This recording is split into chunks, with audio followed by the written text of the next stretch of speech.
Skepticism is the attitude of doubting the truth of something. A skeptic would argue that skepticism is a transcendental state of consciousness because, according to them, it is the suspension of judgment and therefore the willingness to be uncertain. However, the actual vibration of the state of skepticism is anything but the state of non-judgment or suspended judgment. It is anything but the willingness to be uncertain. It is tempting to think that skepticism can be healthy when in fact it cannot. There is no such thing as healthy skepticism. If you want to feel just how unhealthy skepticism is, go ahead and read the skeptical comments below this particular video. I want you to feel for how skepticism robs things of energy and halts forward movement. It's a bit like throwing water on a fire. Belief is the state of mind in which a person thinks something to be the case with or without there being empirical evidence to prove that something is the case with factual certainty. Looking at this definition, it is easy to see that skepticism in theory is the opposite of belief. The problem is you can't actually walk this earth without beliefs. The mind judges and the mind forms beliefs, whether you like it or not, or whether you know it or not. The real problem with belief is that we seldom, if ever, question those beliefs. In fact, we operate in the world largely unaware of what they even are. These beliefs become the filter that you perceive your life through and the basis by which reality forms around you. And so a skeptic is not actually suspending belief. Instead, they believe deeply, in doubt. Your reality being the byproduct of belief will not be a pleasant one if doubt is the belief you operate your life by. The actual vibration of doubt looks nothing like genuine uncertainty. Instead, it looks like disbelief. To doubt is to consider something unlikely. To consider something unlikely is to act as if you know. It is to pretend you know something that you do not know. It is to bring a sense of certainty to a universe of uncertainty. For this reason, doubt in all actuality is the flip side of faith. Doubt is only another kind of faith. It is the faith in negative instead of the faith in the positive. Like the shadow side of faith, to consider something unlikely, to doubt, is to act as if you know. People use doubt to gain a sense of certainty and cognitive closure in the same way that people use faith to gain a sense of certainty and cognitive closure. Faith goes hand in hand with belief. To have faith in something is to have confidence or trust that something is true, even without evidence to back up that it is true. If you are a person who doubts, you have a great capacity for faith. The only difference between you and a person who is full of faith is that you have endless confidence and trust for negative instead of positive outcomes and things. Like faith, doubt is a bridge between thinking and believing. It is best to burn this bridge down if the bridge doesn't serve you. What I mean by this is it's best to burn the bridge down if it connects a thought that you're thinking and a belief that does not benefit you to believe. We should only maintain this bridge if it connects a thought and something that benefits you to believe. When we begin to experience pain is when we build the bridge of doubt between thoughts that feel good to think and things we want to believe. To understand more about faith, I want you to watch my video on YouTube titled Faith. The ego seeks to define itself through polarity. This is why the ego needs to be good, the ego needs to be justified, the ego needs to be superior, and most of all, the ego needs to be valid or right. It is tempting to think that skepticism is the absence of ego. But in fact, skepticism is the ego's disguised attempt to be superior and right. The skeptic is in a state of self-righteousness. Invalidating something else instantly puts the ego in a position of being valid. Skepticism is also the ego's attempt to stay safe. How would one stay safe by being skeptical? Very easily. You're prevented from the pain of disappointment. There are very few things more painful than losing faith, and very few things more painful than the pain caused by non-fulfillment of one's desires or positive expectation and the invalidation of one's positive beliefs. It feels like you've fallen to the ground from great heights. So, we protect ourselves by not climbing so we never again have to feel the fall. Having faith in the negative prevents us from disappointment. You will never meet a skeptic who has not been deeply hurt by disappointment and who does not feel that truth, even if it is brutal, is a form of security.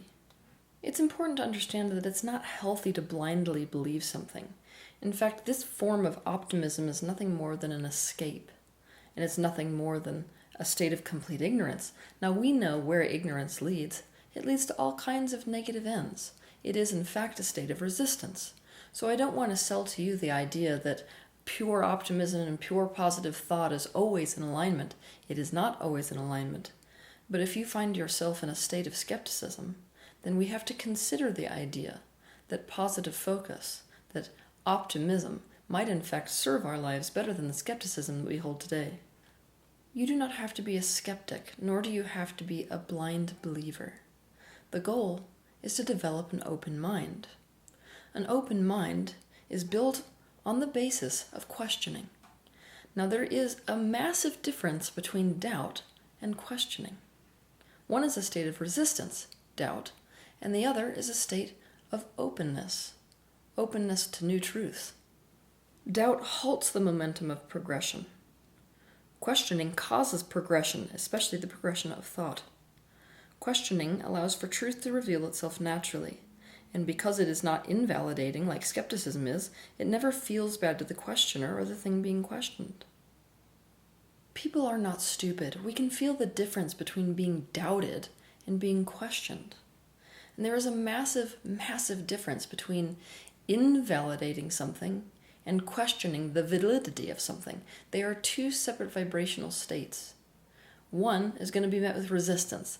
The other will be met with allowing. So it would be best if we could adopt an attitude of curiosity. There are times that we simply do not know.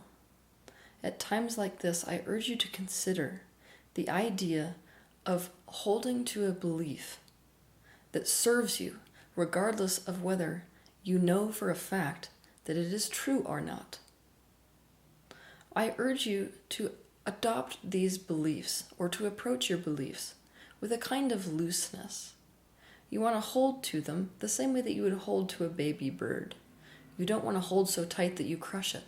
You want to hold loose enough that that bird can fly away if it is in alignment with highest good. If you are skeptical, the time has come for you to get intensely present to and aware of the pain in your particular life. Skepticism and cynicism go hand in hand. They're like twins that travel together. And I want to urge you to look at the idea that there is no baby or child on this earth that is born in a state of skepticism or in a state of cynicism. What does that mean? It means that emotional trauma is what makes us this way. So ask yourself these two questions. When did I start being skeptical or cynical? What does skepticism keep me safe from? In the moment that we feel skeptical, we need to ask ourselves what we are really afraid of and resistant to in this particular situation. We need to allow compassion and loving understanding to enter the space for the self that adopted the rigid attitude of doubt so as to protect itself from those things. For example, let's say that I doubt or I'm skeptical of someone being who or what they say they are. If I deeply question myself about what my fear is in this particular scenario, I might find that I'm afraid of being duped. My lack of self-trust leads me into a state where I'm intensely afraid that somebody might lead me astray. On this note, there is no such thing as a skeptic who genuinely trusts themselves. So if you are a skeptic, I encourage you to watch my video on YouTube titled How to Trust Yourself. Skepticism is mostly about trying to stay safe. For this reason, to move beyond skepticism, you also have to move beyond your comfort zone.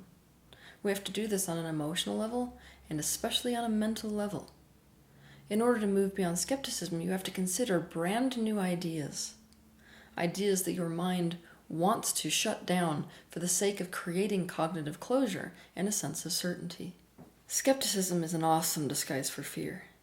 And like I said earlier, it is not a state of uncertainty, it is a state of negative certainty. Therefore, embracing uncertainty is the direction of healing. To understand more about uncertainty and how to deal with it, watch my video on YouTube titled Uncertainty: How to Deal with Uncertainty.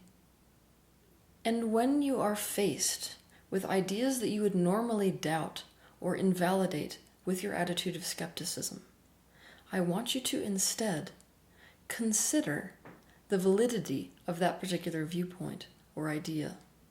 I want you to think, what if? This is a bit like genuinely trying an idea on for size, or a perspective on for size, just like you would a pair of pants at a department store. You don't need to be afraid of trying out new ideas and beliefs as if they were true. If it doesn't fit or end up adding to your life, you can always take it off again.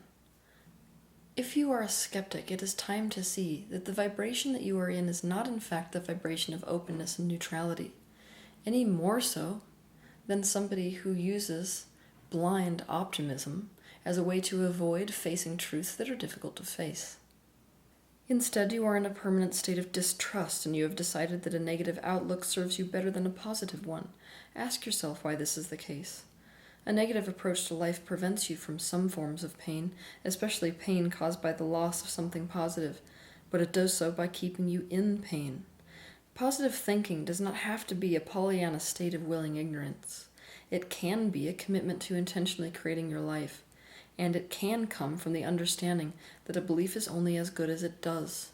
So the question for you today is, what do your painful thoughts and beliefs actually do for you? Question your beliefs, especially the ones that feel painful.